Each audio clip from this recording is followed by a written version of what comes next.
It's time again for 3 Point Podcast. 3 sports guys, 3 generations, and 3 hot takes. The triple threat includes baby boomer Ted Patel of Z92.5 The Castle. Our Gen Xer is Matt Burns of ESPN and the SEC Network out of Charlotte, North Carolina.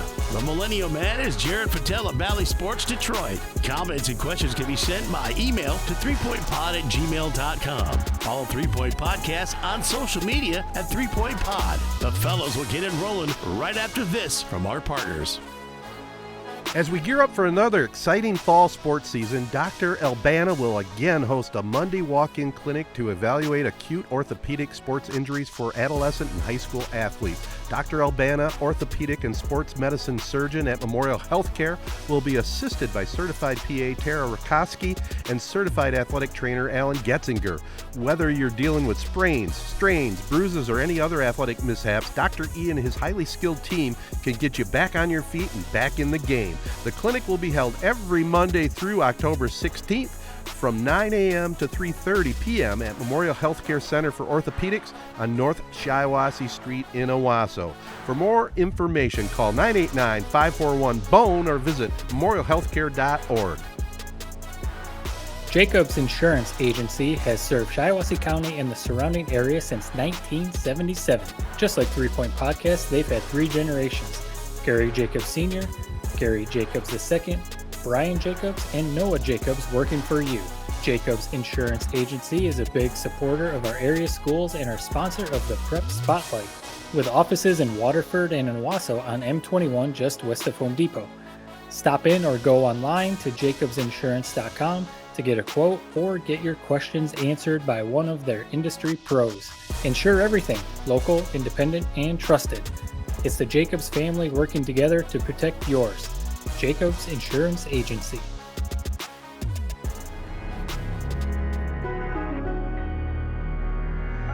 Rivals Tap House and Grill is the area's go-to spot for the best in food and drink. Meet up with your friends and catch your favorite sporting events on over 20 high-def flat-screen TVs and our 120-inch projection screen. Rivals can handle your large or small parties and is an awesome spot to put on your fundraising events. Weekly food and drink specials including gourmet burgers, wings, pizza, homemade soup, and salads. Rivals also stocks a large selection of craft and domestic brews. Rivals Tap House and Grill, the official gathering spot of 3 Point Podcast, located on the corner of Shiawassee and M21 in Corunna. Hello again, everybody. Are you ready for some football? It's time for the 6th annual 3 Point Podcast Prep Pigskin Preview presented by Memorial Healthcare's Wellness Center and the Jacobs Insurance Agency. More info at memorialhealthcare.org and jacobsinsurance.com. We also want to thank our local partners. They include AZ Branding Solutions, Corey Shook and Associates Real Estate Services, Nelson House Funeral Homes, Rivals Tap House and Grill, and Success Group Mortgage and Servicing. We've got a whole panel of experts from throughout the state that will be checking in. We also have reeled in Jerome Murphy of the Owasso Argus Press. He rarely does interviews, but we'll have him in the program talking about Shiawassee County and also a little bit about his career. But as we've done now, this is our 6th time doing it, guys, catching up on, memories of our high school days playing gridiron football, kind of Al Bundy style. It's been, believe it or not, I was thinking about this and it really hits hard. It's been 50 years for me. 50 years I played high school football to the date almost. Right now I'd be having Saturday practice 50 years ago. Think about that. Wow. That is crazy. I mean, you saying that, we talked about it on the podcast. I earlier this summer had my 20-year high school reunion. So that means 20 years ago, this would have been my first year at college, my first fall not playing high school football. And I just remember, that feeling of like, oh yeah, it is all over. You've moved on to college, you've moved on to whatever you're doing after high school. But, when high school football comes back, those feelings come back also, where you're like, you remember the two-a-days, you remember the practices, you remember leading up to that first game and just all the excitement and, just looking forward to running out under those lights. I always just think about too, obviously all the community stuff and seeing your friends up in the stands, family, and all the local people and everything. But those first few weeks, maybe first month or so of high school football in Michigan, you can't beat it. The weather, I just always remember the weather, fall, it's still a little warm, late summer, early fall, Yep. perfect nights. It's still not getting dark super early. So late in the season is nice too, but you get some pretty chilly games late in the season. Yeah. Those first few weeks, man, it is just prime football weather, and I just can't I can't imagine the excitement. I always remember the excitement those kids are probably having right now, gearing up. It's an awesome time of the year. I mean, we all were talking about it a couple weeks ago. As soon as the calendar hits August, it's just getting me to football season, and I can't believe we're already here. I mean, it's game week. And you're jealous of those kids that get to go through there and run through the tunnel. I'm not jealous of taking the hits or tackling or practice or anything like that. But running out of the tunnel on a Friday night, I mean, there's nothing beats that feeling. So just a really exciting time of the year, and it should be a really good season on the gridiron. Yeah, go ahead, Matt. It really is. I mean, you saying that, looking forward to running under the lights, and there's nothing else like it. Again, it's something we've talked about before, but it's not an Uncle Rico, Al Bundy reliving the glory days thing. It's a real thing. These are memories that are going to last forever. And I think it's something that even when you get to my age, Jared, you're probably already realizing it. Ted, you for sure.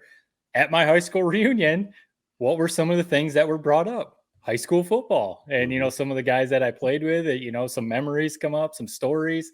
Ted, I'm sure you still do when you bump into people that you played with. I know we've talked about it before. Your dad would still talk to, the guys who played with him. They would still talk about memories from high school football. It's just stuff that it's not like an elitist. I don't know how to say it. If you didn't play, you don't truly understand. It's something that even if there's guys on your team who you weren't necessarily friends with, you always have that bond and that connection because you put that gold dome on if you played for the Cavaliers and you ran out Nick and East Field, and there's nothing like it. So, it's just some very cool memories. That's for sure. Well, it's obviously very popular, and man, I can't believe the growth of media coverage. Look at us. We're 6 years into this Pigskin Preview, and I've noticed the local TV stations have always done a nice job on their sports broadcast on Friday night, for the high school games. But now it's exploded, it's social media everywhere, interviews everywhere. I mean, everybody's kind of geared up for the brand new school year, and it's all highlighted right now on high school football, which is very cool. Well, I mean, it's changed. One cool thing about our podcast, we always talk about, if we have any listeners who are kind of new to 3 Point Podcast, is the 3 generation thing. And we really do get a look at whatever we're talking about with our 3 generations. Ted, there was virtually, and I'm not saying anything bad, virtually no coverage probably back when you played. Newspapers, right? Newspapers were it, basically. Right. We had our games on the radio, but it was sketchy at best, Yeah. And for me, it was the newspapers, Argus Press, Jerome Murphy, it was cool on a Saturday, waking up, running out, grabbing the paper and hoping that you made the front page. Mm-hmm. But then, yes, the local news highlights, ABC 12, Channel 25, Fox 66. I don't know if they were really, ABC 12 was the main one. Right. But then, for Jared, you saw the change. I mean, I was starting to see it with YouTube, and social media wasn't really a thing when I was in high school. YouTube was kind of coming around. People were starting to maybe make their own highlights. But Jared, you were all in on it when people were, Huddle and all these other websites where you would put your whole basically highlight tape to send out to if you were trying to play in college or something. But now, like you said, Ted, it's high school football is covered basically like college and pro football. Yeah. And it just makes me, it's one of those things that I almost wish it was like that back when I played. I would have been putting out highlight tapes every week, but it's crazy to see. Yeah, and then the one thing that I think is just an interesting little wrinkle of this whole season is the fact that state championship games are going to be played on Saturday and Sunday this year at Ford Field. So it's always the build up to Ford Field and the excitement along the way and the hardships and the lessons learned and the battles that are on the gridiron, as they would say. So yeah, it's just a great time of year. I mean, we're lucky enough to have a very small part in seeing it and in covering it in some sense. But as we've said time and time again, I mean, those kids who are out there playing, I mean, you get it said to you at the time. I mean, I'm 6 years graduated from last time I played football. They say it to you at the time, cherish it. It's going to go by fast. And you kind of shrug it off. I mean, you played football your whole life. You don't think it's ever going to end. And then it eventually does. And you find yourself missing it. So you just hope that all the players and all the kids and any of them that are listening to this and getting ready for their very first game coming up this week, that they appreciate the time they have, because it really is a once in a lifetime period of your life. Well said, Jared. And I'll add, as the old guy, and we've talked about it before, if you are a player listening to this preview, man, just concentrate on the season. Get rid of all distractions, because like Jared said, once it's over, it's pretty much over, other than the few that can move on to play college. So, man, cherish these Friday nights and, stay out of trouble and just go to work. Yeah, I mean, if you think about it, if you do make a run, it's 9 Fridays, right. 9 Fridays, maybe 13, a couple Saturdays, whatever, 13, 14 Friday, Saturdays that you have to focus on for the rest of your life. You're literally going to remember this stuff the rest of your life. I'm telling you, I remember things vividly. I don't know if Ted, if it's starting to get a little blurry in your mind or anything, but I remember some of my memories of playing vividly. I'm telling you, like it was just like it was last week or something. So it's definitely cool. I mean, there's nothing like high school football. We love pro football. We love college. We love Major League Baseball, all that kind of stuff. But there's just nothing like high school football. Amen. And, we're excited about this podcast. You're going to hear from the experts throughout the state. We look forward to hearing from them, and we look forward to putting this together every single year. So stay tuned. It's coming up right after this. AZ Branding Solutions is a multimedia business in the heart of downtown Owasso, Michigan. They'll grow your brand from A to Z with the area's best in printing garments, film, and vinyl. They also offer custom embroidery service and promotional materials.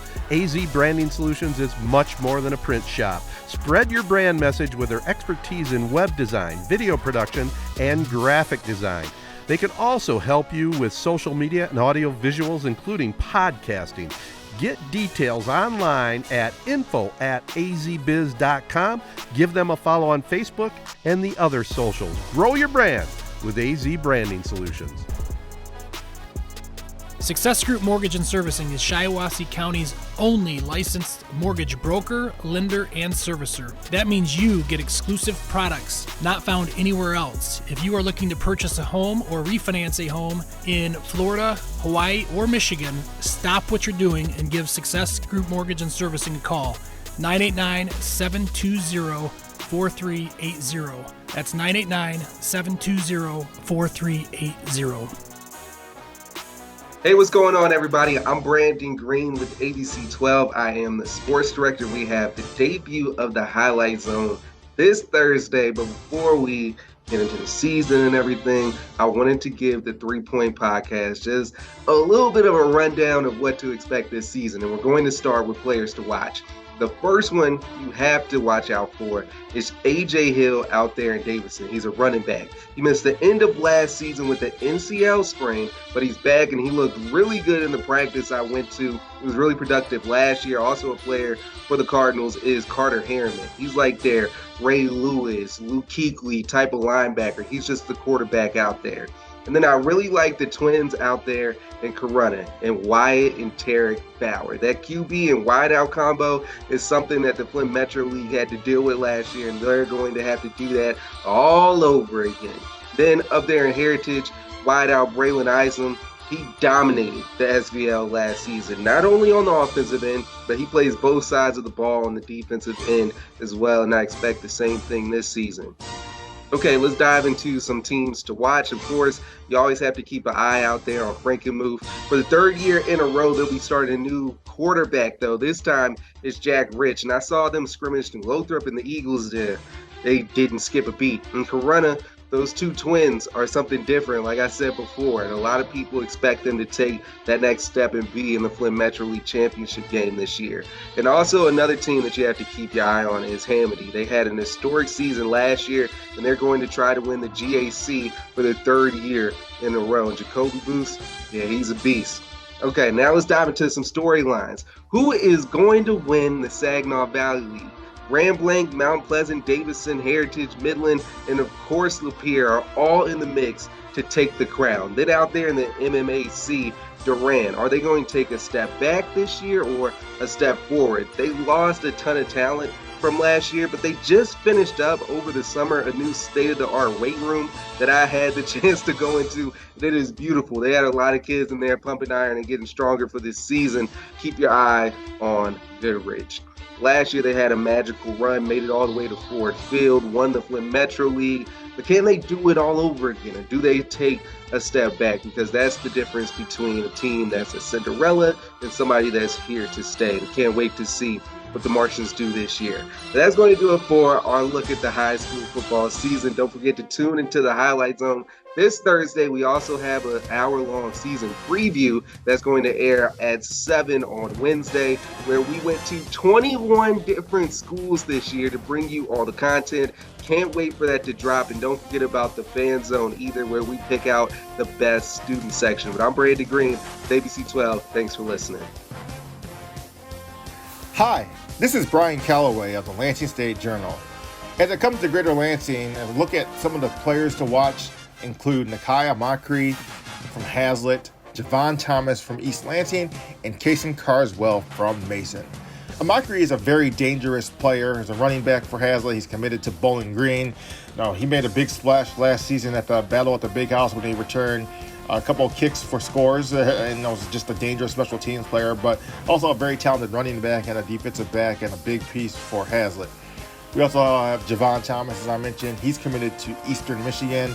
Steady lineman for this team, and he will be one of the big pieces for an East Lansing team that figures to be among the best in the CAAC Blue once again. There's also Kason Carswell, who's set a couple of single-season school records last season for Mason, while helping it make a run to the Division III state semifinals for a second straight season. As far as some teams to keep an eye on in Greater Lansing, I'll start with DeWitt. DeWitt obviously is a team that's consistently been a power under the direction of Rob Zimmerman, a team that's consistently in the conversation for league titles and also to have some state tournament success. Last year they had their league title streak ended, but still managed to make a run to the Division III state semifinals, and now they have several pieces back from that team as well too. Mason is one of those other teams, and another team that was also in the Division III state semifinals last season, but on the opposite side of the bracket is DeWitt. They're coming off a 12-1 season. They may have made the semifinals in back-to-back years, and expectations are at an all-time high for this program, with several key players coming back like Carswell and Caleb Parrish and AJ Martell and so many others. The other team I would say is Portland. They are the defending CAAC White champion, and John Navarra annually has good teams and some teams that do some damage in the playoffs as well too, and can have teams that compete with some of the best teams around as well too. They've made some noise in the playoffs in Division 5 in years past, but now they are going to be up to Division 4 this year. Some of the storylines in Greater Lansing include the new look CAAC White division. Obviously, Portland is a part of the CAAC White division, and then you have teams like Lansing Catholic and Sexton and others like that. But now we have Olivet and Lakewood that are now included in that division as well too. So it went from 6 to 8 teams, and I think that league gets a little bit interesting because Olivet and Lakewood were kind of the two best teams in the GLAC, which does no longer exist, but they were the two best teams in the GLAC, and now you add some talented football teams into that league just to make it a little bit deeper. So I think that's something that's very interesting to follow in Greater Lansing this year, just to kind of see how that shakes out. We also have a couple of Division III state title contenders as you look at both DeWitt and Mason, which I talked about with the teams to watch. Now, both of these teams have very high expectations this year. Both of them are favored to win their leagues as well too.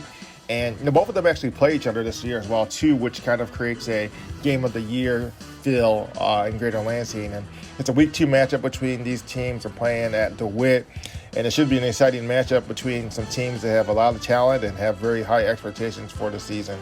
You can follow me on X at Brian_Calloway for more information about Greater Lansing sports. For the 3 Point Podcast, this is Brian Calloway.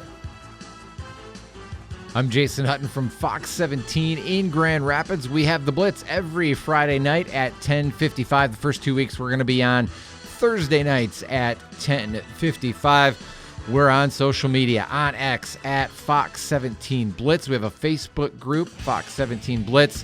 And then I'm on Instagram, JHutt, HUTT 555, and even trying out this TikTok thing this year as well. We'll see how that goes. In terms of 3 teams we're going to be watching this season in the West Michigan area, it's going to start, as it often does, with the Muskegon Big Reds. They've been to Ford Field 8 of the last 11 years, if we can believe that. What an incredible run. And they have a great senior class with tons of experience. 2 years ago, this class was playing a bunch of guys as sophomores on varsity. Last year, they really carried the load as juniors with a handful of sophomores as well when they got to the Division III state championship game and lost to Dante Moore and Detroit Martin Luther King. Makai Guy is back at quarterback. Jacob Price is a special talent at running back, and Destin Piggy at slot receiver, and the list goes on. Their offensive line is big and very good as well. I have Muskegon as the top team in West Michigan as the season starts. Big Reds in Division II this season, so we'll keep an eye on them. Caledonia got to the Division I state championship game last season as the smallest school in Division I.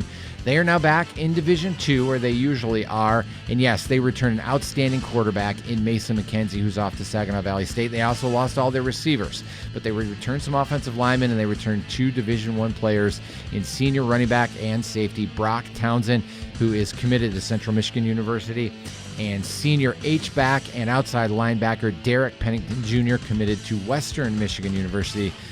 Pennington, also the son of head coach Derek Pennington Sr.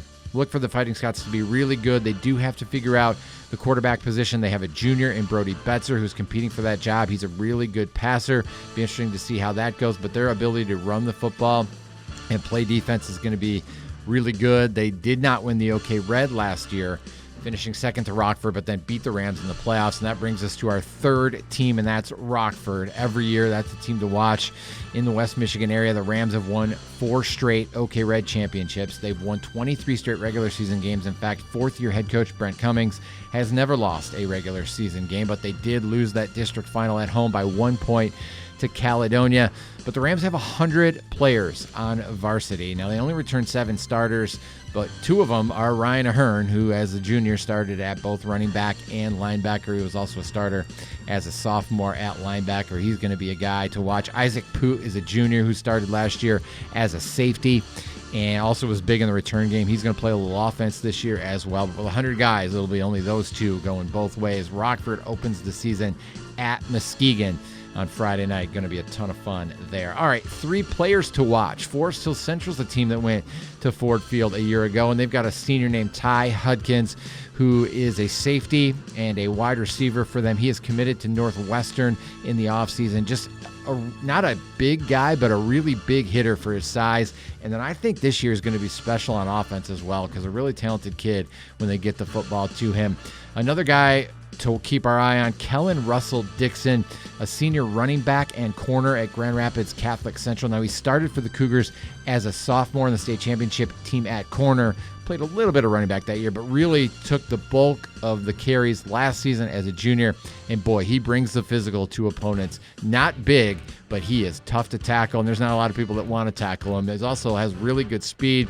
He's being looked at by some Ivy League schools, outstanding student, but some of us over here think he's got the potential to be a MAC-type player as well. And Jaden Walker at Portage Northern is a kid that's committed to Toledo, plays wide receiver and outside linebacker for the Huskies, who returned 18 starters from a 7-4 team a year ago. Walker is an incredible athlete who's added 20 to 25 pounds of strength in the offseason.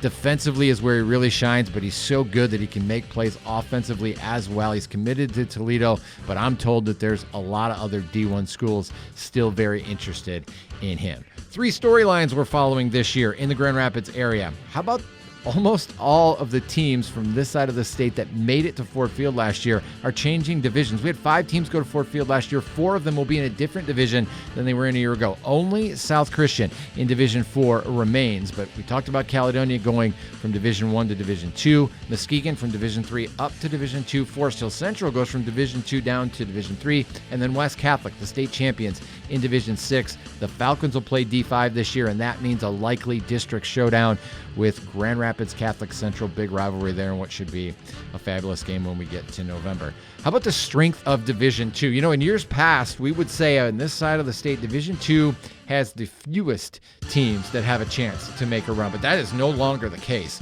Mona Shores, who's been the strongest and most consistent Division II team over here, they're still there. And then you bring Muskegon in with a really good Muskegon team up from Division III. Caledonia, who's really good again off a D1 final appearance, down in Division II. And you throw in Portage Northern, who I think is really going to be good. Portage Central's a team that was really young last year and expects to be back in the playoffs this year.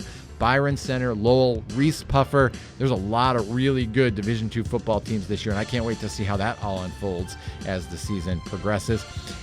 And our third storyline is Ralph Munger taking over at Newaygo. Munger led Rockford for 28 seasons, unprecedented success, 3 state championships, double-digit OK Red Conference championships. He now returns to the coaching ranks as the head coach of the Newaygo Lions. Newaygo's only won 6 games combined the last 3 years, but talking with Coach Munger, he's really excited about what he has. He loves the community. He loves the town of Newaygo. And in the Central States Gold, it's tough, right? You've got Reed City and Tri-County and Big Rapids there, but I think there is a path to the Lions being a 500 or better team this fall. So don't forget to catch us on The Blitz Friday nights at 10:55. By the way, all of our shows stream live on fox17online.com. Dr. Ashraf Albana will be again hosting a Monday walk-in clinic to evaluate orthopedic sports injuries for youngsters and high school athletes. Certified physician assistant Tara Rakoski and certified athletic trainer Alan Getzinger will also be assisting Dr. Albana. The clinic will be on the 2nd floor of the Now building at the campus of Memorial Healthcare in Owasso. The clinic allows for x-rays to be taken and reviewed, access to an advanced 3T MRI, CT scan, or further imaging. The clinic will be held every Monday through October 16th from 9 a.m. to 3:30 p.m. For more information, call 989-541-BONE or visit memorialhealthcare.org. Corey Shook & Associates Real Estate Services is the official and exclusive realtor and broker for 3 Point Podcast. Corey and her team have been providing personal, exemplary service in real estate sales since 2004. Corey Shook & Associates Real Estate Services are total professionals helping you sell your current house or buying your dream home. Stop in at 216 West Exchange Street in Owasso. Get info online at CoreyShook.com and follow on Facebook at Corey Shook Realtor for more details. If you are looking for honesty, ambition, and expertise, you're looking for Corey Shook & Associates Real Estate Services.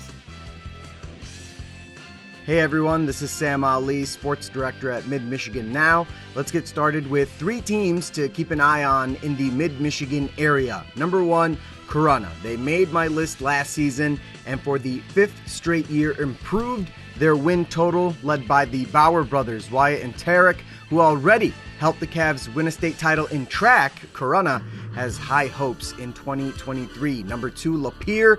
In a stacked Saginaw Valley League, the Lightning have been a perennial playoff team, but in back-to-back seasons, they've been eliminated in the first round, led by superstar quarterback Zach Olenizik, who already has a laundry list of college offers. Lapeer will have a chance in every game in Division I.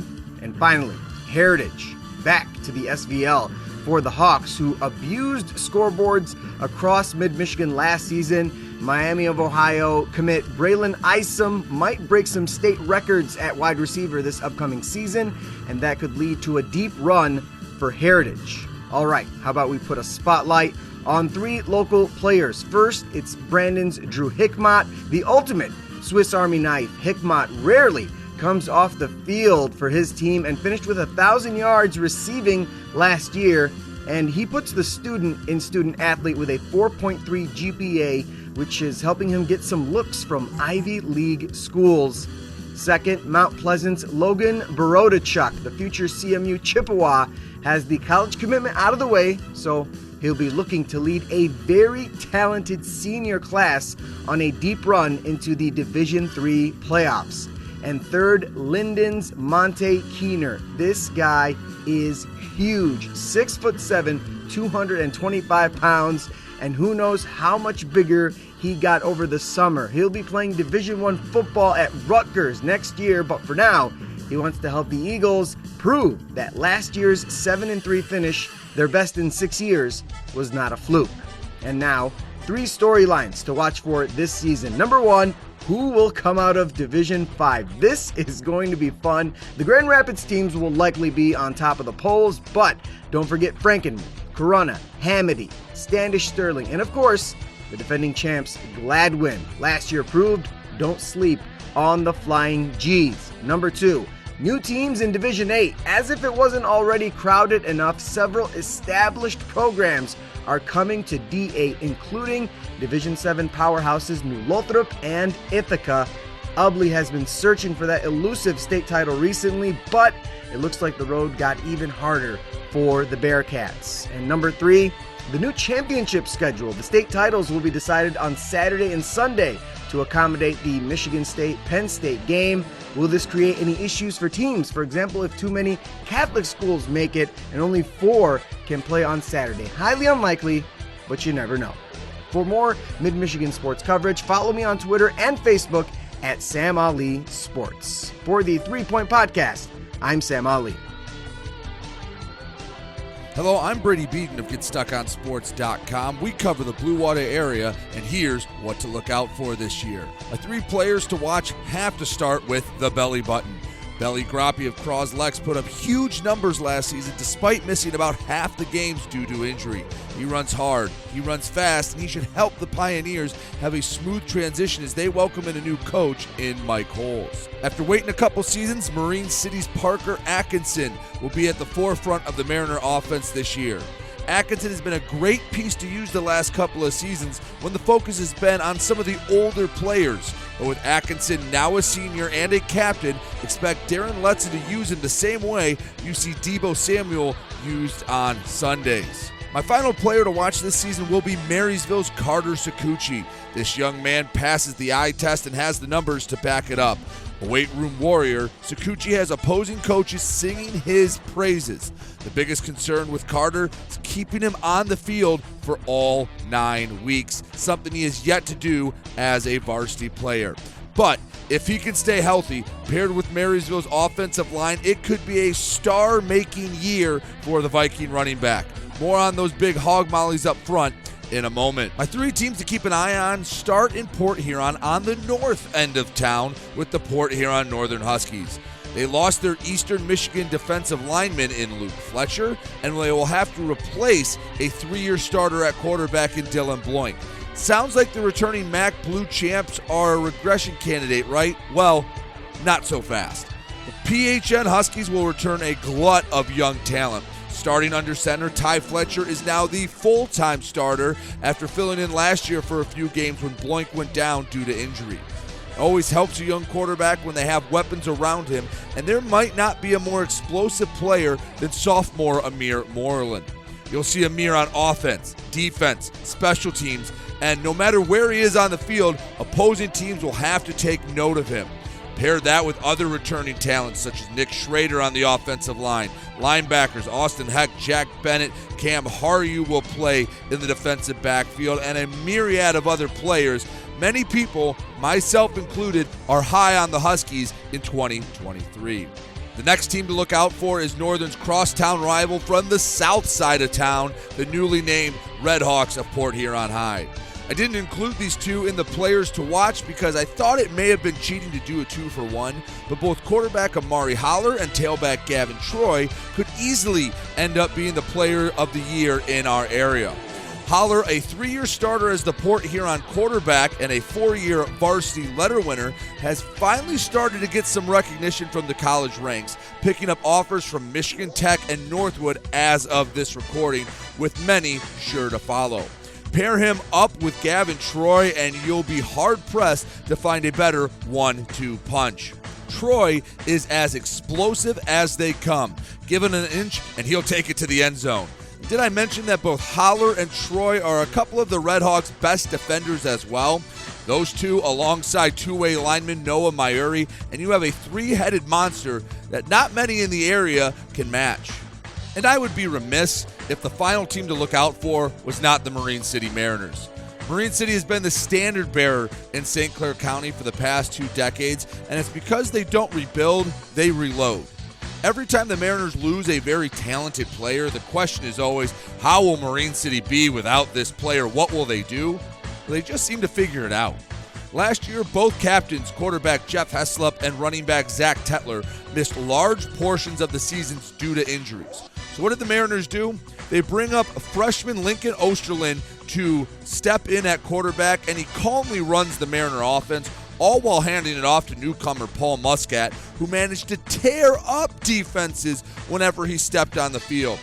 Hats off have to go to Darren Letson and his coaching staff. It doesn't matter the hand they're dealt. It always seems like the Mariners have a couple of aces up their sleeve. Some storylines to pay attention to. First off, the turnover is greater than normal across most programs in the area. Many of the names Dennis and I were very comfortable saying have graduated and moved on to the college ranks. There are a lot of voids to be filled, and whoever can find those diamonds in the new crop of talent may be the ones adding a league title or more to their trophy case in a few months. That leads me into my next storyline, and frankly, nobody can understand the BWAC. The Blue Water Area Conference is usually unpredictable, but coming into this year, I feel I have less of a grasp on the conference than I normally do. This is a league that in the past 8 seasons has seen 6 different teams claim its conference crown. And the Yale Bulldogs are trying to become the 7th different team since 2016 to win a conference title. Garrett Grunman's Bulldogs were a surprise playoff team a year ago and returned the most players of any BWAC program. However, they will have to get through their rivals in the Croslex Pioneers, who may not return the quantity of players, but bring back a ton of quality, headlined by Belly Grappi, Gavin Espinoza, and Joey Ramsey. Another BWAC team that could contend, the Armada Tigers. Kyle Rowley led the Tigers to just their 2nd league title since Ronald Reagan's 2nd term, and Armada's trying to prove that they are just not in a flash in a pan. Where's the beef? Well, apparently everywhere around the Blue Water area. There are more big, dominant offensive and defensive linemen in the area than there has been in recent memory. Some of the headliners start with 6'6", 285-pound junior Troy Kaza of Marysville. He, alongside Lucas Jakubiak, Kaz Carty, will look to create a wall in Marysville for Carter Sakuchi to run behind. Then you have Noah Myuri, who we've already talked about at Port Huron High. Nick Schrader at Port Huron Northern was a name we talked about as well. He's the only returning offensive lineman, but he's a pretty good one to have back. Joey Ramsey up at Croslex is a monster, especially defensively. Go up to North Branch. Eli Bickle, he's just a sophomore. He's 6'6", he's 240, and he already has an offer from Central Michigan. And finally, rounding out, last but certainly not least, Matt Mish at Richmond. He's been a stalwart at left tackle and looks to continue that for the Blue Devils in 2023. You can follow all the action in the Blue Water area by following us at G_StuckOnSports on Twitter or X, or like us on Facebook at Get Stuck on Sports. For 3 Points Podcast, I'm Brady Beaton. Hey, it's Luke Giardi with Fox Sports Marquette, giving you a look at UP football in the 2023 season. 3 players to watch. We'll start with Dason Smith, the senior offensive and defensive lineman out of Marquette. Last year as a junior, named the Upper Peninsula Lineman of the Year. Stands 6'6", 300 pounds, and recently verbally committed to play football at Central Michigan University next year. Dason has so many skills amongst the offensive and defensive line and really looked to hone them in here in the winter when he wrestled for the first time last year to help with football skills and made it to Ford Field in his first ever year wrestling. Has size, strength, and ability to dominate on both sides of the ball for Marquette in the trenches. Followed by Nate Young, the senior quarterback coming out of Gladstone. He was an all-UP Dream Team quarterback in 2022, led the Braves to the regional where they lost to Division VI runners-up Negaunee in a very close 18-12 game. He is entering his 3rd year starting at quarterback for Gladstone, and he's going to return 3 of his top 4 pass catchers from last season. So we're looking for a monster year from Nate Young, the senior quarterback out of Gladstone. Finally, speaking of the Negaunee Miners, they've got a great running back waiting in the backfield. That is Kyla Carr, the senior for the Miners. He was an All-UP honorable mention selection in 2022. He split carries with the All-UP Dream Team selection, running back Nico Lukarainen. He had 132 yards on 12 carries in the district title against Menominee and 21 carries for 130 yards and a touchdown against Gladstone in the regional. He's going to garner most of the carries for the Miners in the backfield in 2023. Look for Kyla Carr, the senior running back for Negaunee, to have a big season. 3 teams to watch out for here, and we talked about it a little bit with Nate Young. The Gladstone Braves, they are returning a lot of production out of a team that went 9-3 a year ago and lost to Negaunee, who was the eventual Division VI runners-up at Ford Field, 18-12 in that regional. 2 losses to Negaunee last year as part of their 3 losses. The other loss, a very close game, 28-24, dropping a game against a very talented Durand team a year ago. And head coach Craig Ness, in his second year, looks to have a very talented squad down in Gladstone. They're returning most of their production. They do lose their dream team running back in Cole Pucci. They also lose a great linebacker in Mitchell Cartwright, but they do return their senior quarterback, Nate Young, and probably one of the favorites in the new Westpac here this year. Followed by last year's team that did make the run to the Ford Field. The Negaunee Miners look to be strong once again, led by head coach Paul Jacobson.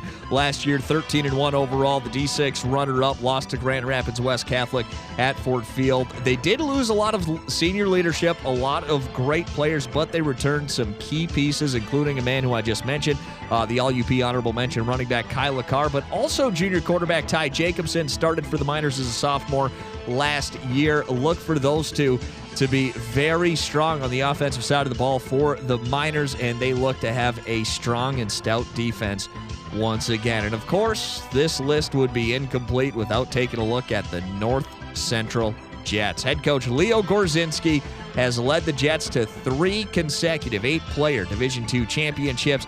They defeated Mendon last year 66-26 in the final. They have rattled off 37 consecutive victories. Now, they do lose former 8-player player of the year Luke Gorzinski, but if you thought it was over for the Gorzinskis at North Central, you would be very, very wrong, as they are returning Jacob and Elaine Gorzinski.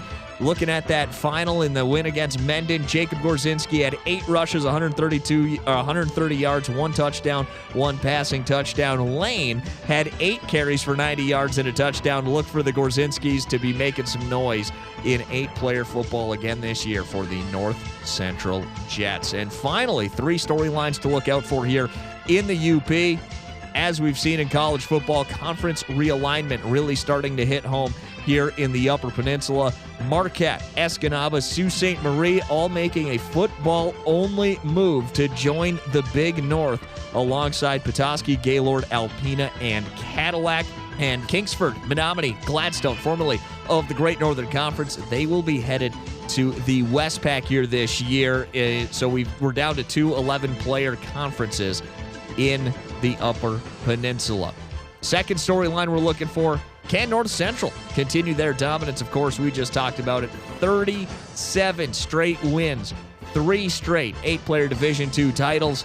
Can North Central continue that run of dominance here in 2023? And finally, looking forward to a new Westwood head coach, bringing some professional pedigree here this year. Former NMU Wildcat Marcus Tucker is going into his first year as head coach for the Patriots. Marcus Tucker, he spent 3 years in Pittsburgh with the Steelers organization and played 2 seasons with the Hamilton Tiger Cats in the Canadian Football League. So Marcus Tucker bringing some professional pedigree to Westwood here this year. Those are our 3 storylines, our 3 players to watch, and our 3 teams to watch in the Upper Peninsula. If you are looking to find out more, you can always follow me on Twitter at Luke Giardi, LUKEGHIARDI.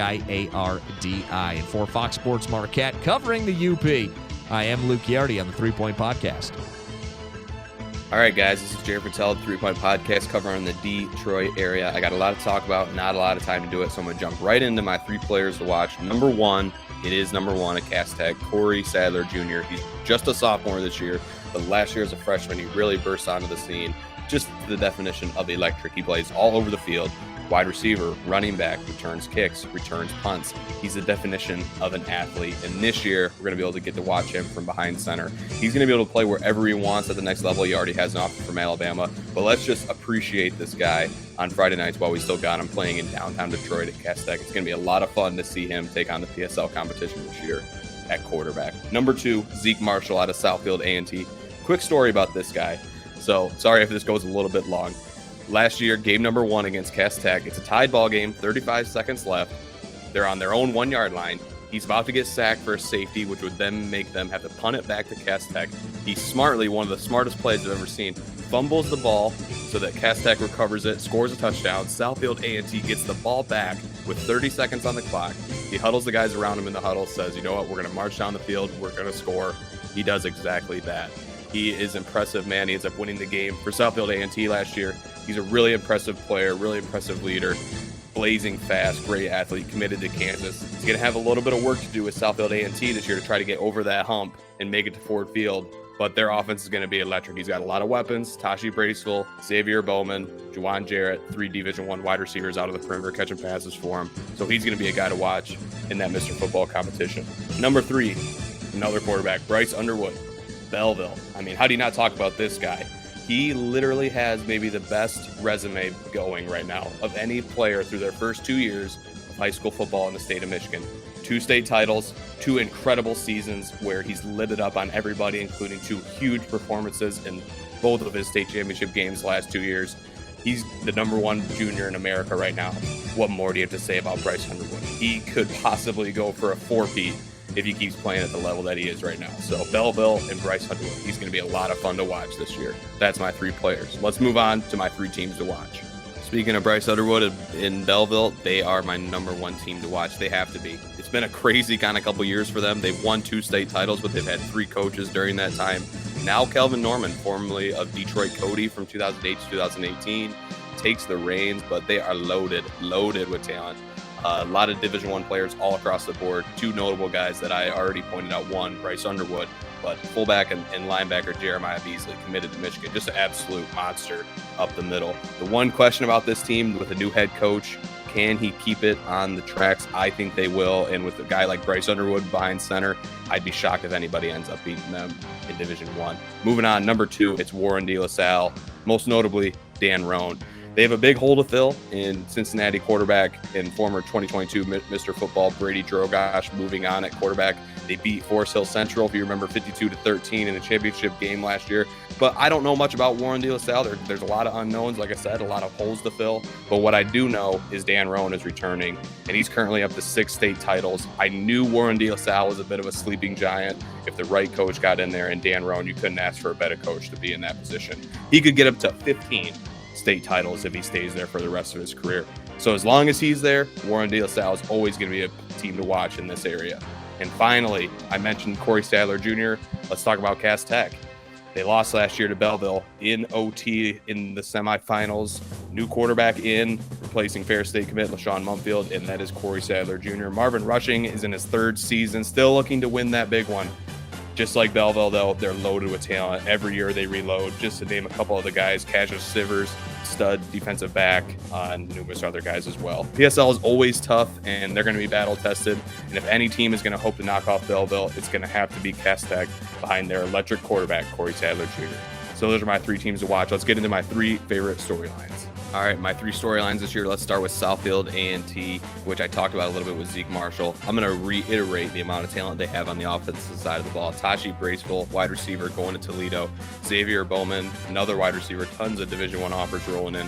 Juwan Jarrett, this guy catches everything. Another D1 prospect out on the perimeter for Zeke Marshall, who's going to Kansas. Take his snaps behind center. So they're going to be loaded on offense. But the thing with Southfield A&T, they always have a ton of talent, but they never quite seem to make it over the hump. I think if there is a group that could do it, it's going to be this offense behind Zeke Marshall.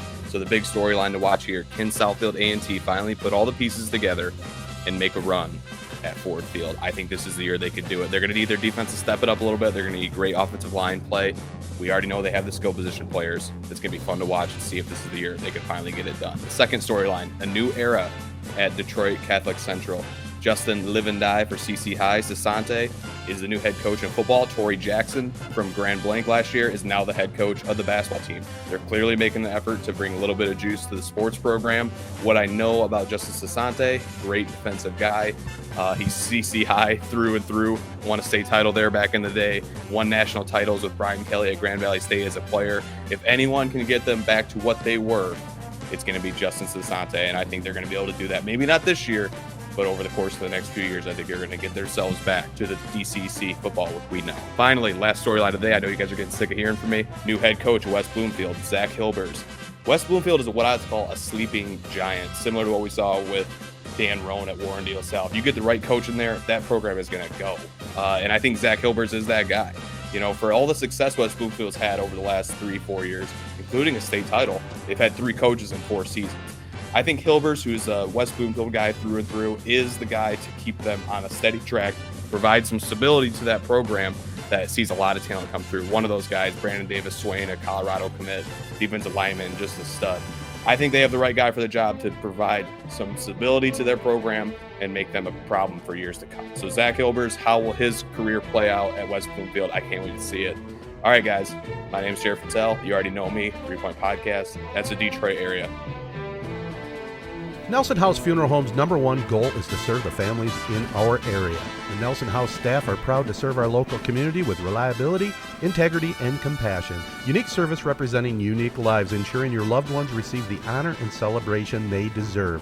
Founded in 1880 and continuing the tradition today with chapels in Owasso, Chesaning, and New Lothrop. For more details, find them at nelson-house.com or call 989-723-5234. Hey gang, please consider a donation to the ALS Association Michigan chapter, serving people with ALS and their families since 1988. There still is no cure for Lou Gehrig's disease, and every 90 minutes someone is diagnosed with ALS. For more details, go online at webmi.alsa.org. What's going on, guys? This is Tyler Graham from Michigan High School Football Frenzy and Prep Red Zone. Here's some teams, players, and storylines to keep track of this season. Starting off, we've got Petoskey. The Northmen have some great talent on both sides of the ball and should have an electrifying offense. It'll be interesting to see if the role players around stars like CJ Hibbler and Joe McCarthy can be what Petoskey needs to make a run. Next, we've got Gladwin, who's coming off their best season in school history, and will be looking to back up their state championship this season. The road isn't easy, though, with teams like West Catholic coming from D6 off of their state title, and Catholic Central will be hungry to get back to Ford Field after losing to Gladwin in the semifinals last year. State runner-up Frankenmuth will always be a tough bout. The Flying G's return quite a bit, and will have some solid talent coming from the JV ranks as well. The last team to watch out for is Ferndale.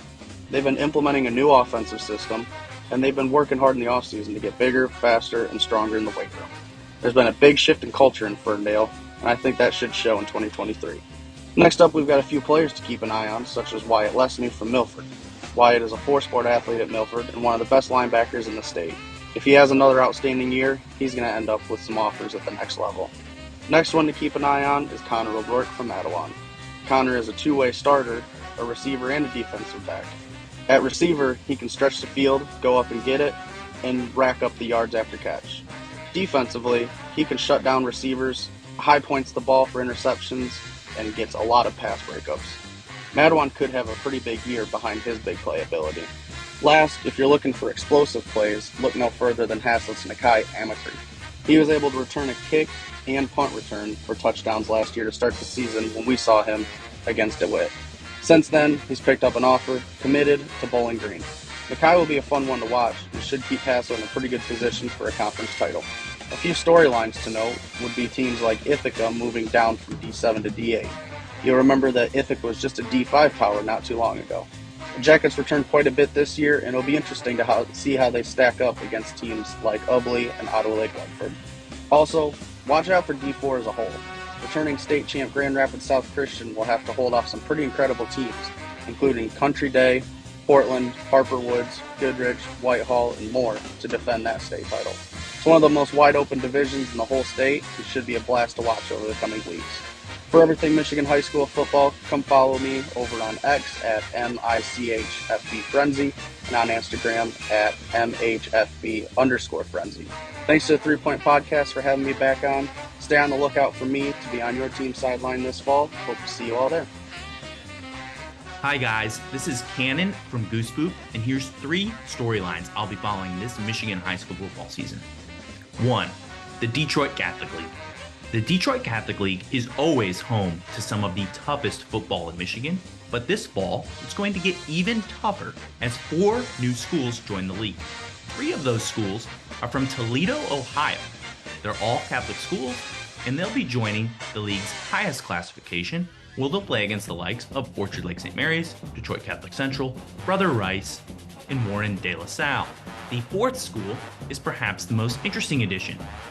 Reigning D7 state champion Jackson Lumen Christi will join the league's 2nd highest classification, where they'll play against the likes of UD Jesuit, Dearborn Divine Child, and Detroit Loyola. Why is this the most interesting one? Well, recall the division of Jackson Lumen Christi. They play in Division 7, the state's 2nd lowest classification. Their league mates, UD Jesuit and Dearborn Divine Child, will be penalized by the playoff point qualification system for playing such a small school. Will this affect those 2 teams' playoff odds? We'll have to watch and keep tabs as this develops throughout the season. My 2nd storyline is the Belleville Tigers. You may recall the Belleville Tigers for any one of the following 3 data points. They're the reigning D1 state champions for the last 2 years. They own the state's longest win streak in 11-man football, sitting at just over a year and a half straight of won games. And they have perhaps the nation's best junior player in their quarterback, Bryce Underwood. But did you also know these 2 other fun facts? Belleville has a new head coach this season. They'll also be playing a non-conference game for the first time in the regular season since 2018, when they kick off week 1 against no slouch of an opponent, River Rouge. Will River Rouge end the state's longest win streak? We'll have to find out here in 6 days. 3, the Division 5 title race. Many of you may be surprised that I picked a lower classification as one of my 3 storylines. Well, try this one on for size. The reigning D5 state champion are the Gladwin Flying G's. They just turned in an undefeated 14-0 season. They'll look to repeat this fall, and to do so, they'll not only have to defeat the team they so narrowly defeated in the state title game, Frankenmuth, they'll also have to get past a team they beat in the semifinal round, Grand Rapids Catholic Central. Grand Rapids Catholic Central, recall, had the state's longest win streak up until midway through the season last year, and had won 3 straight state titles. This gets even more interesting when you consider Grand Rapids Catholic Central's crosstown rival, Grand Rapids West Catholic, the D6 reigning state champion, will also be joining these 3 teams in D5. Gladwin, Frankenmuth, Grand Rapids Catholic Central, Grand Rapids West Catholic. All in one division, all vying for a state title. Should be a fun race. This is Jeff Kimmerly from the Michigan High School Athletic Association, and these are my 3 storylines to look for this 2023 high school football season. Number 1, no more 3rd and forever. The most significant football change on the field will be how the ball is spotted after penalties by the offense that occur behind the line of scrimmage. Previously, those were marked from the spot of the foul, creating 2nd and long, 3rd and forever, 4th and impossible. Now, those penalties will be marked from the previous spot, which is the line of scrimmage where that play began. This change was made to eliminate those excessive penalties on the offense when an infraction took place well behind the line of scrimmage. Number 2, 11-player football finals change, but only for 1 season. Generally, we play our 11-player football finals on the Friday and Saturday after Thanksgiving at Ford Field. This season only, we'll be playing on Saturday, November 25th and Sunday, November 26th. We're making this adjustment this time to help out 2 very valuable partners, Michigan State and Ford Field, as the Spartans will be playing Penn State at Ford Field that Friday, November 24th. This is generally a regular season finale for the college teams, and that's what makes this a one-time situation.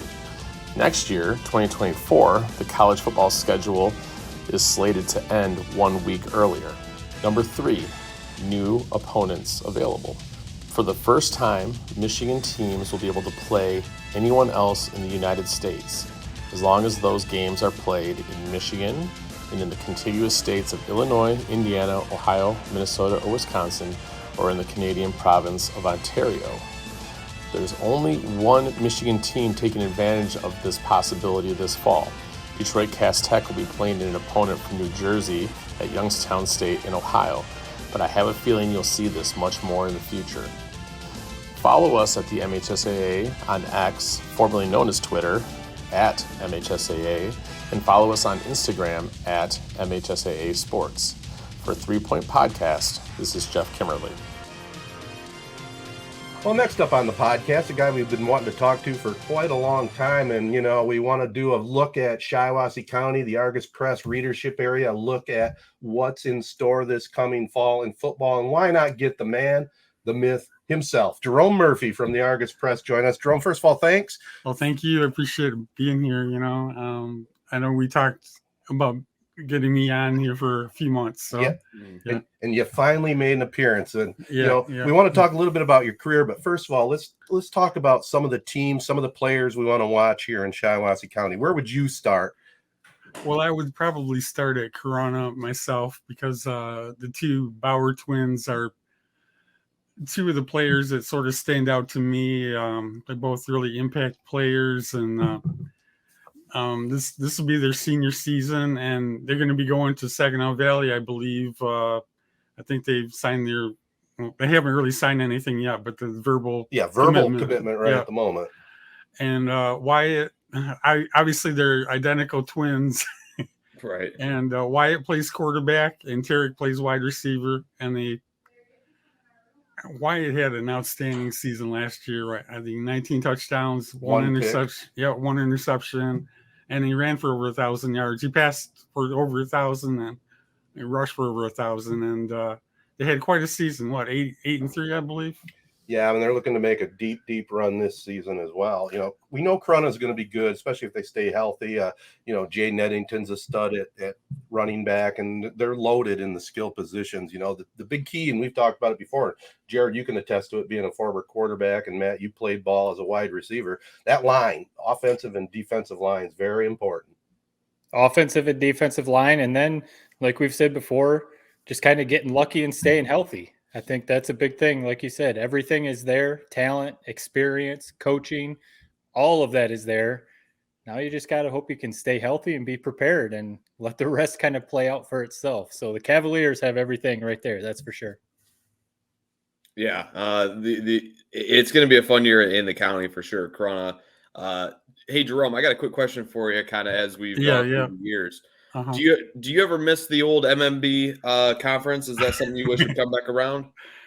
Yes, I do miss that a lot. They had a lot of characters, you know, some of the coaches there. And it goes back to when I was just a young kid, Chesaning, Overett, LC, some of the Corunna, you know.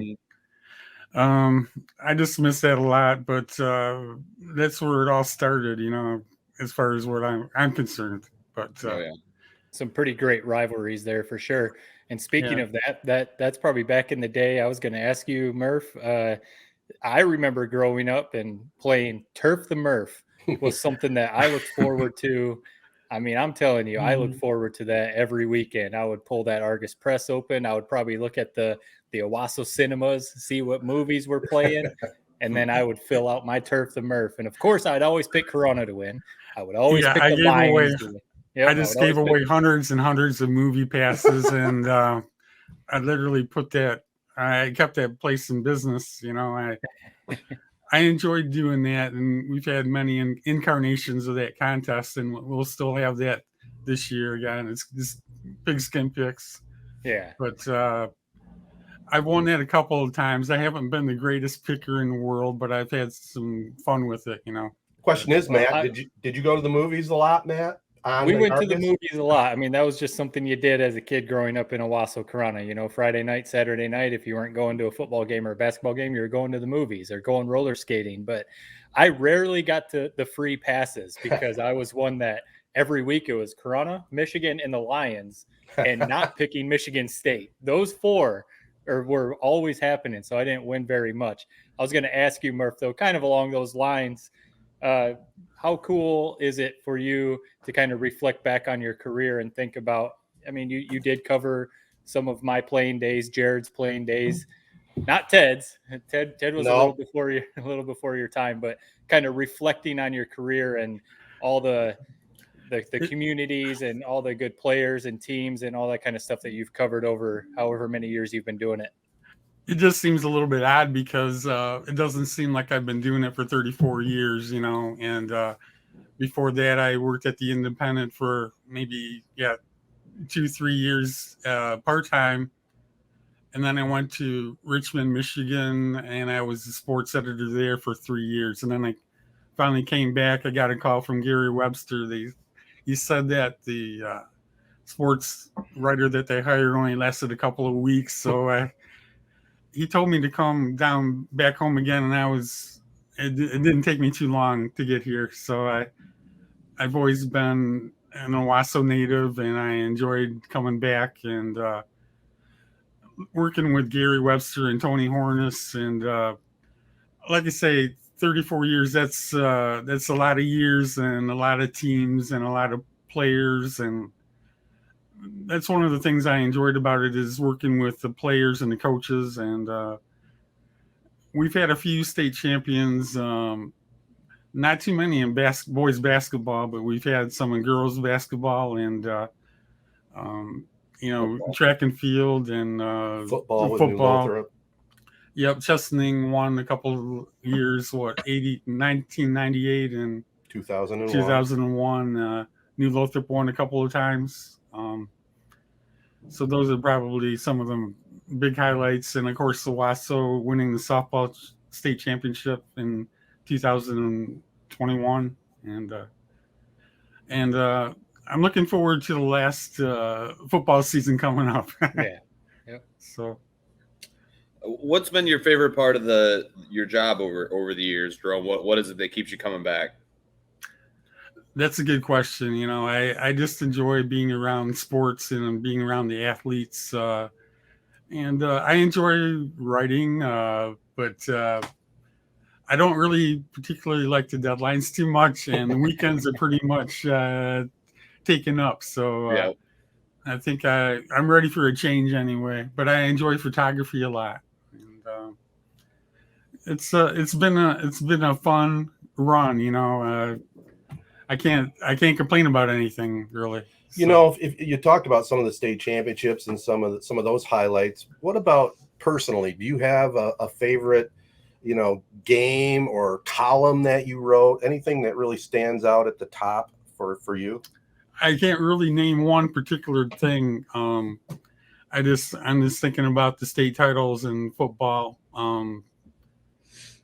Jim Zappin, and Ryan, I think Ryan Brady was the guy who engineered the first one in 1998, right? 100%. Wild 41-38 shootout with Belding. I mean, that was one of the greatest games in high school history, I think, in the finals. Yep. And I remember the first Owasso Corona game. And I think it was at Corona. It was at Corona, right? It was at Corona, 10 points up, a minute and a half to go. Don't get me down that road again.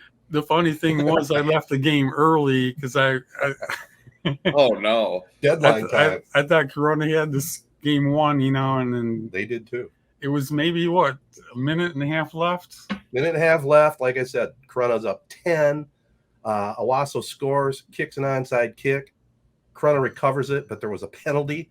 They got to kick it again. They recovered the onside kick, scored the winning touchdown. I don't know, like 30 seconds to go, 20 seconds to go. I mean, it was huge. And you talked about leaving.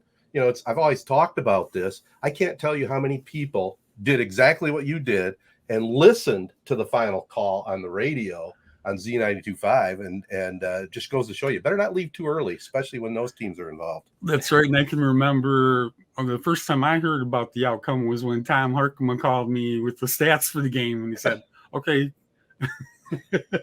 we won the game. Did you play dumb and said, yeah, okay, just give it to me. It was a lesson well learned, never leave early for anything, until the final gun. Yeah. So there's been I guess there hasn't really been any one specific game or column that stands out, but I just enjoyed the run, I guess. So, yeah. Any other teams that we should be keeping an eye on? I know obviously Corunna is the one in mid-Michigan and Shiawassee County area. Any other teams that you're kind of keeping an eye on this fall? Yeah, New Lothrop definitely. They didn't win the MMAC last year. Durand won it, and it was sort of like a banner year for Durand. It seemed like they had so many seniors led by Gabe Lynn, but New Lothrop still went to the state semifinals, right? They ended up losing to, is it Traverse City, St. Francis? Yeah, that was a heck of a team too, and I was shocked they didn't win the state championship. Yeah, that was one of the colder games I've been to. Yeah, Jared can relate. Yeah, it was snowing outside, and I was just worried about keeping my camera intact, But they're going to be good because Jack Kohanic, the quarterback, is back along with some other guys, and he's another guy to look out for besides the Bauer brothers. Well, Ovid Elsie too. I mean, Ovid Elsie beat Corunna last year in that final game of the regular season. Their quarterback is back. Excellent athlete, Trice Tokar. I know before we started recording here on Saturday morning, 8:00. Thanks for coming in that early, by the way. Ovid Elsie, young team, you said, but they do have their quarterback back, and he's excellent. Oh, he's excellent. Pole vault champion, and he's like an elusive quarterback. And he also plays safety. He's definitely going to be another guy to watch out for. How about Owasso? Ron Tyner back. I think it's his second year. It looks like they're again a young team. Hoyt Patrick did some quarterbacking last year, but his younger brother, sophomore, Liam, is going to be the QB at least to start the season. Is it a lot of question marks, you think, on the Trojans? A lot of question marks. I would like to see them take a step up this year. And I think they might. I'm not sure if they're going to be having the same helmets or not. The Michigan. We'll see what happens. So, but yeah, they're another question mark too. Is Byron football team going to 8-man? And I'm not sure how that's going to work. I'm going to talk to the coach today about the team. So, and again, before we get you out of here, Jerome, I know you guys have a big preview publication that's coming out. Tell us a little bit about when that will hit the stands and some of the things you're working on. Well, I know it's going to be hitting the stands next week, and I talked to the Bauer brothers. It's going to be the cover story, and looking forward to this is my final season again, and we're going to have the pigskin picks again, so we'll see how that happens. But we've had some changes at the Argus, but we got a new editor, Aaron Bodist, and looking forward to that. So, all right, guys, any other questions before we let the Murph escape? No, just I know you've done an awesome job covering athletes in the area, and we always talk about it that we love doing this show and what Ted did for his whole career, giving some athletes a little bit of shine, whether it's on the radio or a podcast or seeing their names in the newspaper. I was lucky enough to make a couple articles and have my picture in the Argus Press a couple times. I know how cool that was for me, so I know everyone in the area definitely appreciates everything you did. Well, thank you. Appreciate that. I just enjoyed working with the kids, the great kids, and the coaches. So yeah, I've had some memorable coaching encounters. So, okay. All right, Murph, we appreciate it. We will continue on with our pigskin preview right after this. This has been the 3 Point Podcast, our special pigskin preview. It's been presented by the Memorial Healthcare's Wellness Center and Jacobs Insurance Agency. Follow them at memorialhealthcare.org and jacobsinsurance.com. Our local partners include AZ Branding Solutions, Corey Shook & Associates Real Estate Services, Nelson House Funeral Homes, Rivals Tap House and Grill, and Success Group Mortgage and Servicing. We want to thank all our experts and thank Jerome Murphy for coming in studio to join us and talk about his career in Shiawassee County. My radio station, you can kind of see the logo behind me, Z92.5 The Castle, our game of the week starting off the season Eaton Rapids at Owasso. We'll get some of the answers of the Trojans this season early on. And man, guys, we talked about some of our memories, but and we've talked about Wilman Field before, but I'm looking forward to being back at the old gem of a stadium just to start the season. There's nothing like it. I was going to say that is definitely something gem of a stadium. It's got to be one of the cooler settings in high school football, right there in the neighborhood, the old stadium. It is very cool. Looking forward to that. Also, everybody out there, you can follow us on the socials at 3 Point Pod. Subscribe to our YouTube channel. Email us comments at 3pointpod@gmail.com. Until next time, peace and love, everybody. Be kind. Thanks for listening.